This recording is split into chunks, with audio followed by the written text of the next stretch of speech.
Hello, my name is Kira Tam, and I'll be talking about gentrification in San Francisco. San Francisco, California is known for its vibrant culture, iconic landmarks, and diverse communities. But behind the scenes, a transformative process is taking place: gentrification. Today, we delve into this complex issue, exploring its causes, consequences, and the efforts people have put into reversing this issue.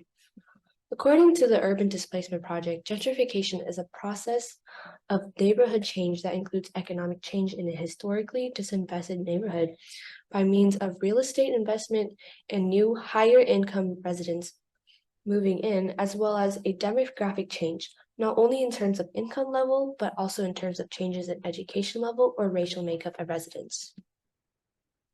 To understand the roots of gentrification, we must examine the historical conditions that paved the way for this complex phenomenon. Many policies and practices have created racialized patterns of disinvestment in San Francisco that have left low-income communities of color particularly susceptible to gentrification. Redlining is a discriminatory policy practiced by the Homeowners Loan Corporation, or HOLC, had a profound impact on neighborhoods and communities in San Francisco. The HOLC categorized neighborhoods as hazardous on their maps, predominantly based on racial demographics. These red line neighborhoods, predominantly home to communities of color, were deemed the riskiest for loan issuance. As a result, residents faced significant barriers to obtaining loans for home ownership or property maintenance, leading to cycles of disinvestment. In the image shown, the Fillmore district, a predominantly Black community marked as D3, is redlined and is described as a constant threat of undesirable racial infiltration. In fact, 87% of San Francisco's currently undergoing gentrification are neighborhoods that were once redlined. During the mid-20th century, various housing and transportation policies contributed to the growth of predominantly white suburbs and the subsequent withdrawal of capital from urban centers, commonly known as white flight. One example of such a policy is the mortgage component of the GI Bill, which provided affordable mortgage loans to World War II veterans. However, discriminatory practices severely limited the ability of Black veterans to purchase homes in these emerging suburbs. In fact, the Federal Housing Administration, or FHA, often mandated that suburban developers prohibited the sales of houses to Black individuals in order to qualify for these guaranteed loans. This discriminatory practice perpetuated racial segregation and further exacerbated the divide between urban and suburban communities. The expansion of highway systems and urban renewal programs in central city neighborhoods had a disproportionate impact on low-income households and communities of color. These initiatives led to the extensive demolition of homes, businesses, and neighborhood institutions, causing widespread displacement and disruption. As a result, these communities face significant disinvestment from both public and private sectors, worsening the economic and social challenges they already faced. In simpler terms, the expansion of highways and urban renewal programs caused the destruction of homes and businesses in low-income and minority communities, leading to their neglect and abandonment by public and private entities, which further worsened their economic and social difficulties in the following years.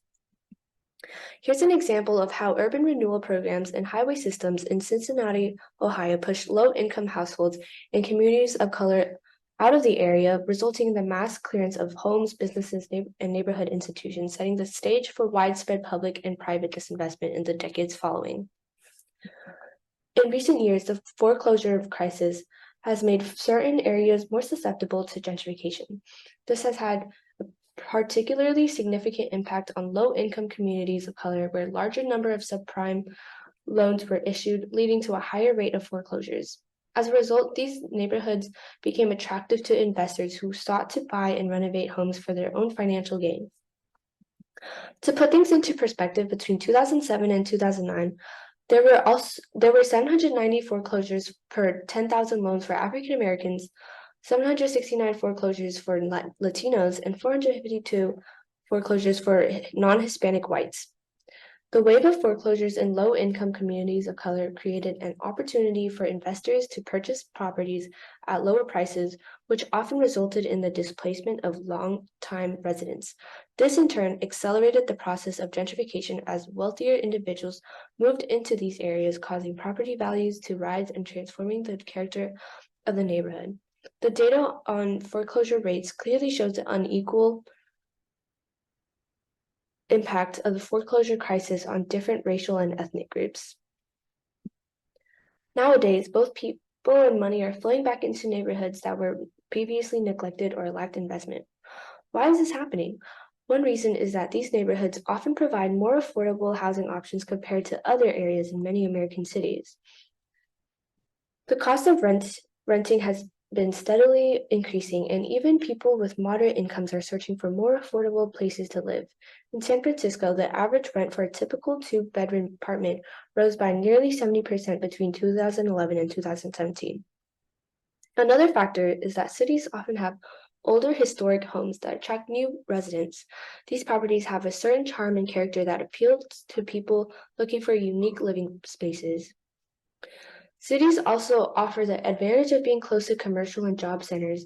Many jobs, restaurants, and art spaces are concentrated in urban areas, making it convenient for people to access these opportunities. Furthermore, cities are making efforts to revitalize these neglected neighborhoods by improving public transportation access and infrastructure. These investments aim to attract new residents and breathe new life into these areas. Now that we've discussed the different historical conditions that have led to certain communities, mostly low-income communities of color, susceptibility to gentrification, let's look at some neighborhoods in San Francisco that have been historically affected by gentrification.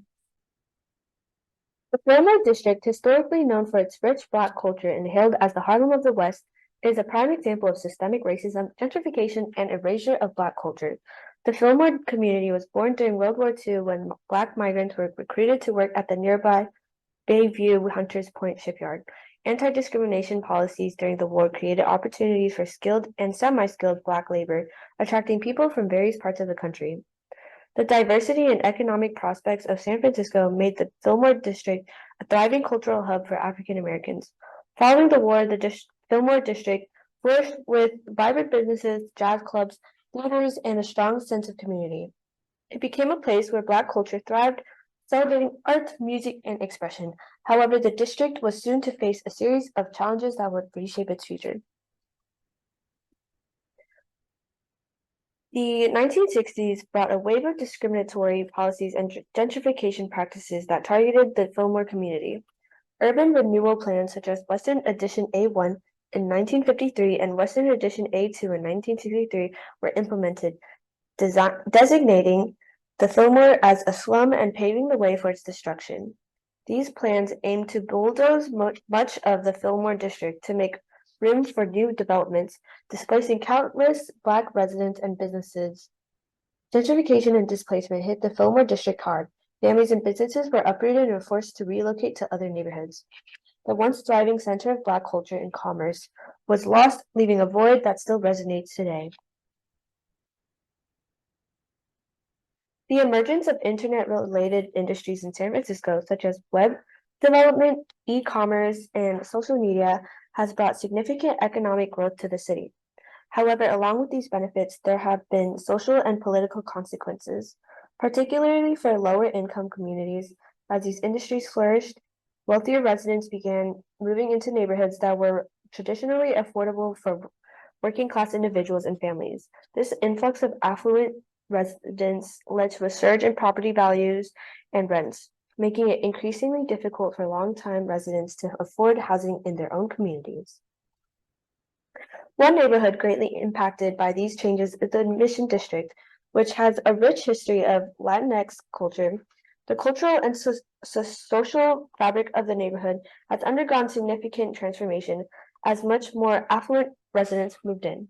Traditional businesses and community spaces that once served the needs of the local community have been replaced by trendy cafes, upscale boutiques, and luxury condos. The process of gentrification, characterized by the arrival of wealthier, often white residents into historically working-class or economically disadvantaged areas, has brought about these shifts.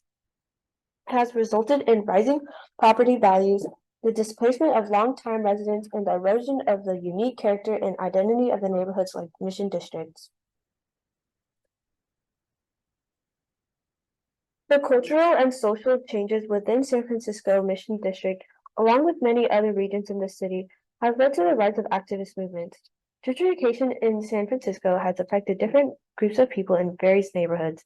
The Mission and Chinatown areas have a high concentration of low-income residents, while other neighborhoods are primarily occupied by young white professionals known as yuppies.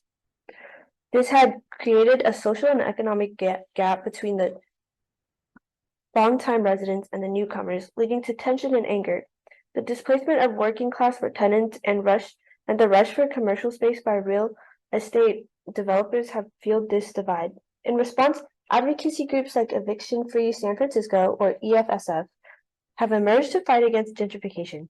EFSF is an example of an anti-capitalistic direct action group that is rooted in San Francisco's political history of community activism against gentrification. Activism, as seen in EFSF actions, is an active participant in the fight against gentrification and protecting vulnerable communities. Ongoing fight against gentrification requires policies like rent control, affordable housing, community land trusts, tenant protections, and more. Without advocacy groups like EFSF, displacement and the rise of evictions will continue to happen to low-income and marginalized communities. The impact of gentrification in San Francisco has had profound social, economic, and cultural consequences for the city's diverse communities. The influx of young urban professionals and the displacement of longtime residents have created divisions and tensions between different neighborhoods.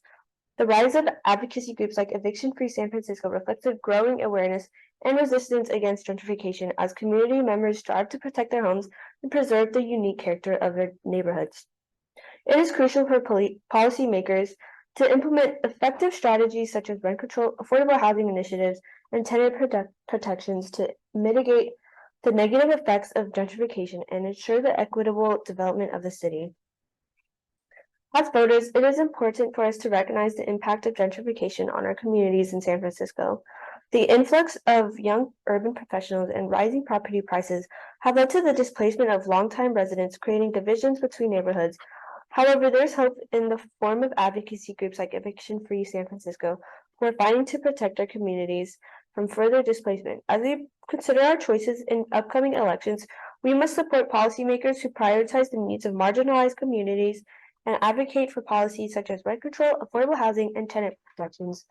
By voting for candidates who understand the importance of inclusive urban planning and equitable development, we can work towards a San Francisco that preserves the diversity and character of our neighborhoods, while ensuring that all residents have the opportunity to thrive. Let's make our voices heard and stand up against gentrification to create a city that works for us.